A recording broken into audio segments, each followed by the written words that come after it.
அன்பை பாடும். என் நாவும் நாமம் போற்றும். என் இதயம் உம்மில் மகிழும். எனக்கென்றும் நீர் போதும். இயேசு கிறிஸ்துவின் இனிய நாமத்தினாலே உங்களை மனதார வாழ்த்துகிறேன். கர்த்தருடைய கிருபையும் நன்மையும் உங்களை நித்தம் தொடருவதாக.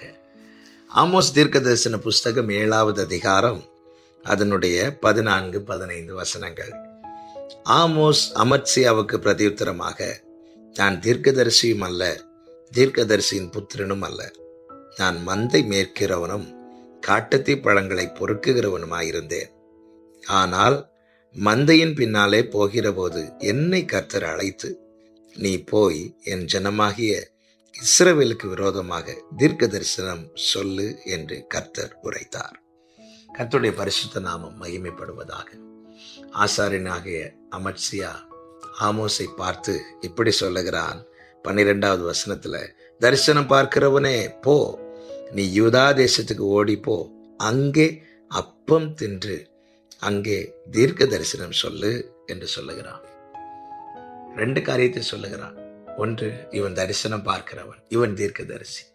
இன்னொன்றும் சொல்லுகிறான், இவன் அப்பம் சாப்பிடுகிறவன்.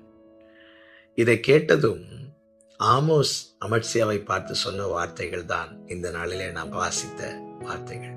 அவன் சொல்லுகிறான், நான் தீர்க்க தரிசியும் அல்ல, நான் தீர்க்க தரிசியின் புத்திரனும் அல்ல. நான் யார் தெரியுமா? மந்தை மேய்க்கிறவன். அது மாத்திரமல்ல, இன்று உங்கள் பார்வையில நான் அப்பம் சாப்பிடுகிறேன், நான் வைத்து சாப்பிடுறதை நீங்க பாக்குறீங்க. ஆனால் என்னுடைய ஆரம்பம் எப்படி இருந்தது தெரியுமா? நான் காட்டத்தி பழங்களை பொறுக்குகிறவனாயிருந்தேன். ஆமே, இன்று நீங்கள் பார்க்கிற மேன்மை தகுதி ஒன்றும் இல்லாமல் இருந்தேன். நான் பொறுக்கி எடுத்து சாப்பிடுகிறவனாயிருந்தேன். நான் தீர்க்கதரிசி அல்ல, எங்க அப்பா தீர்க்கதரிசி அல்ல, நான் தீர்க்கதரிசியின் புத்திரனும் அல்ல. எனக்கு யாரையும் தெரியாது, என்னையும் யாருக்கும் தெரியாது. நான் கீழே விழுந்து கிடந்ததை பொறுக்குகிறவனாயிருந்தேன். அப்படிப்பட்ட என்னை கர்த்தர் அழைத்தார். கர்த்தர் அழைத்தார். காட்டத்தி பழங்களை பொறுக்கி சாப்பிட்டு கொண்டிருந்த என்னை கர்த்தர் அழைத்தது நிமித்தம் அந்த அழைப்பின் மேன்மை இன்று என்னை அப்பம் புசிக்கிறவனாய் மாற்றி இருக்கிறது. ஹல்லேலூயா. பொறுக்கி சாப்பிட்டு கொண்டிருந்த என்னை இன்னைக்கு கர்த்தர் வச்சு சாப்பிட வச்சிருக்கிறார்னா, அது என் தகுதியோ என் மேன்மையோ என் திறமையோ ஒன்றுமல்ல, என் மேலிருந்த என் தேவனுடைய அழைப்பு. நாம் ஒன்றை பொறுக்கி சாப்பிடும்போது பார்க்கிறவர்கள் நம்மை எப்படி பார்ப்பார்கள்? அற்பமாய் பார்ப்பார்கள் அல்லவா? ஆனால் தேவன் ஆமோஸை எப்படி பார்த்தார் தெரியுமா? தீர்க்கதரிசியா. ஆமென். ஒருவனை கர்த்தர் எங்கே இருந்து அப்படி பார்ப்பார் தெரியுமா? எரேமியாவிடத்துல சொல்லுகிறார், நீ தாயின் வயிற்றில் உற்பவித்தது முதல், நீ தாயின் வயிற்றில் இருக்கும் போதே உன்னை நான் தீர்க்கதரிசியாய் தெரிந்தெடுத்தேன் என்கிறார்.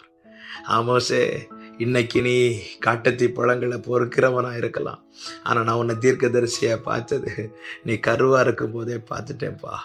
நான் உன்னை அழைக்கிறேன். நன்றாய் புரிந்து கொள்ளுங்கள். நம்முடைய தகுதியை வைத்தல்ல அவர் அழைக்கிறது. அவர் எப்படி நம்மை முன்னறிந்து அழைத்தாரோ அப்படி அவர் நம்மை மாற்ற வல்லவராயிருக்கிறார்.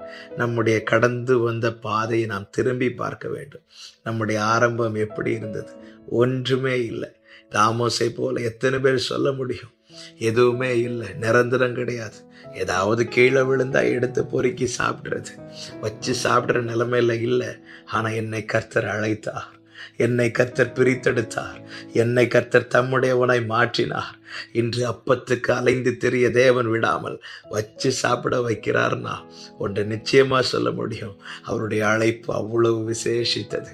உலகம் என்னை பொறுக்கி சாப்பிடுறவன்னு சொல்லிச்சு, ஆனா கர்த்தர் தீர்க்கதரிசி என்று அழைத்திருக்கிறார். என்னை கேட்கிற அன்பு சகோதரா சகோதரி, உன் மேல இருக்கிற தேவனுடைய அழைப்பு எவ்வளவு விசேஷமானது என்பதை பார்க்க வேண்டும்.